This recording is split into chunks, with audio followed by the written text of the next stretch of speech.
Hi, and welcome to Animation Deconstructed.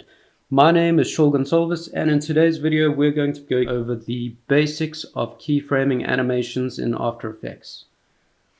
So what I've got open here is just a basic scene with a few fish and another object over here, just an insect which we will animate across a path.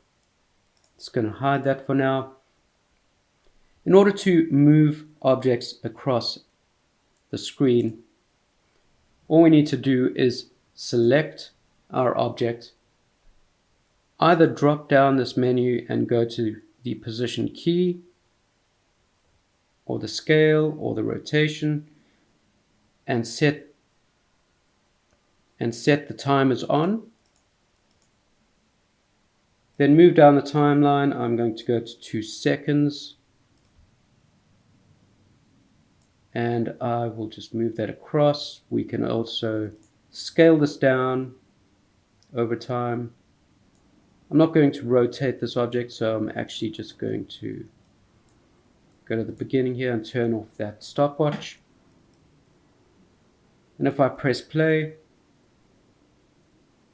you can see this fish starts off and ends. But what if we want the movement to be smoother? So we're not too phased about how it starts, but we want it to slow down and stop at the end in a much smoother fashion. Let's just select the fish above. I'm going to press P just for the position so we can get this right. I'm going to turn on the stopwatch. I'm going to move down the timeline to the same time as the other one. Take this to the end. And I'm going to right click on this keyframe and go to Keyframe Assistant and choose Easy Ease In.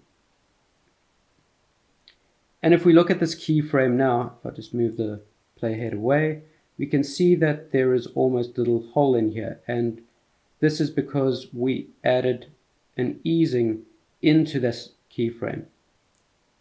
If we had to select the one at the beginning and right click that and say Keyframe Assistant Easy Ease Out, that means it would slowly start animating out of that. And we can watch this over here.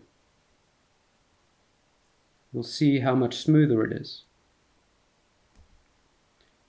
A good way to visualize this is if we just click that position and I click this graph editor button, you can see how this speeds up over here and slows down at the end. I'm just going to click that button again, and with the third fish, I'm just going to press the P button,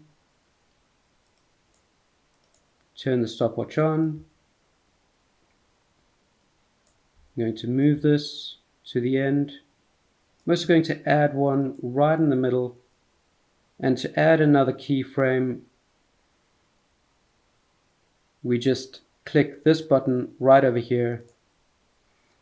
And now if I want to add easing to all the ins and all the outs of these keyframes, I can just select all of them, right click and press Easy Ease.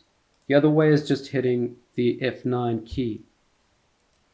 Now if we just play this, we will see how all the animations differ.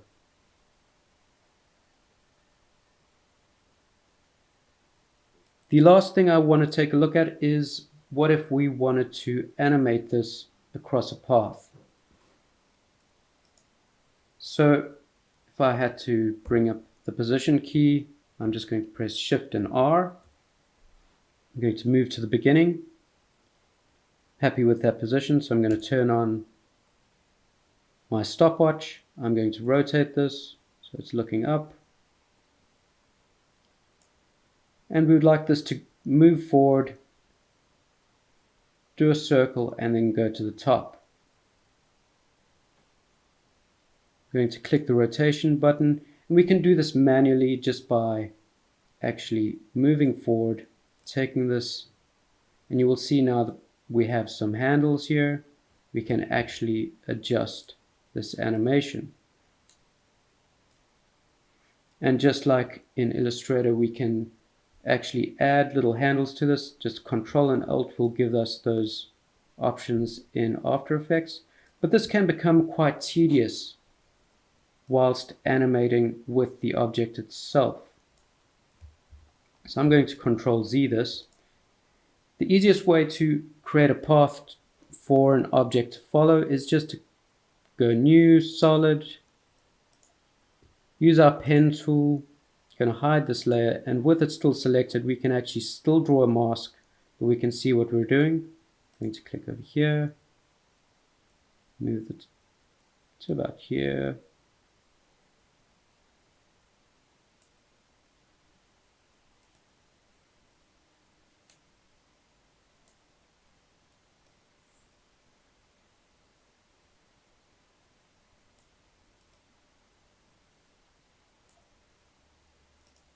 About there, and once we're happy with our path, we can press the M key for the mask tool, select the mask path, Control C to copy, select our position. I'm going to move my playhead right to the beginning again, and Control V to paste that position. And this will automatically create keyframes for this to move along. We just need to add the rotation, and we're all set to go. But before we do that, we need to just take a look at these keyframes, and they are slightly different to what we've seen before. If I just show you here, we never had these little dots. After Effects calls these roving keyframes, and they're quite useful that if we wanted this animation to span a different number of frames, because automatically when you paste a path, it will be 2 seconds. But what if we wanted 3 seconds? We can just take this last one and move it along the timeline. And it will automatically space these other keys out so that the timing still works out perfectly. But what if we actually wanted to move these so we had different timings? It was faster in the beginning, it kind of sped up over here. In order to make these normal keyframes, we select all of them. We can just right click and deselect the rove across time, and these will become normal keyframes again. Now we can move these into place as we like.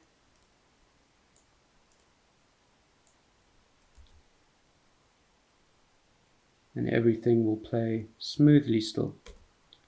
All we need to do is add our rotation. So I'm going to move forward to this time here. I'm going to add a keyframe. I'm going to move forward to here, and this needs to be 1 revolution. So I'm just going to add a 1 here and press enter. Automatically add our keyframe. And now if we take a look, we're actually going the wrong way, so we need to go just Control Z that and -1, and that's a lot better. And we have that. Now I'm just going to select these two and press F9 to get that easy ease. And that is the absolute basics of creating an animation in After Effects. One thing I do want to point out is you're not limited to roving keyframes just with that option of selecting all these, right-clicking, and saying rove across time. You can just select all your keyframes, hold the Alt button, and actually move this across. I don't know when they added this feature, but it's a long time ago, and it's just a lot easier than switching between rove across time and not. Thank you very much, and if you liked this video and found it helpful, click the like button and subscribe, and until next time.